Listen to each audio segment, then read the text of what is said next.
تھا، میں نے اس کی طرف توجہ کی، میں نے کہا تیرا کیا خیال ہے؟ کہنے لگا اماں مجھے پتہ ہے آپ کی توجہ میری طرف ہے، میں پیسے تو زیادہ کماتا ہوں لیکن آپ کو پتہ نہیں کہ میری مجبوریاں کتنی ہیں۔ اماں کہتی ہے میں اٹھ کے آ گئی، میں نے خود انہیں بٹھایا تھا، بات کی تھی، پھر کسی نے انہیں سمجھایا تو وہ تینوں معافی مانگنے آئے، ایک دفعہ نہیں 100 دفعہ آئے ہیں،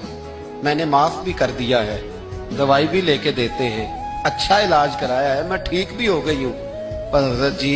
میرے دل سے بات نہیں جاتی، وہ جملے نہیں جاتے۔ وہ تینوں بیٹوں نے جو مشترکہ مجھے کہا، میں نے تو جوانی بھی انہیں دے دی، میں نے تو اپنی زندگی ساری ان کے نام کر دی، مجھے کوئی وظیفہ بتاؤ میں مرنے سے پہلے انہیں معاف کر دوں۔ وہ جو کسی ایک نے کہا تھا نا خرچے زیادہ ہیں، اور جو دوسرے نے کہا تھا اماں میری مجبوریاں بڑی ہیں، تو میرے دل سے بات نہیں جاتی، میں کیسے بھلاؤں؟ میں جب اپنا پلٹ کے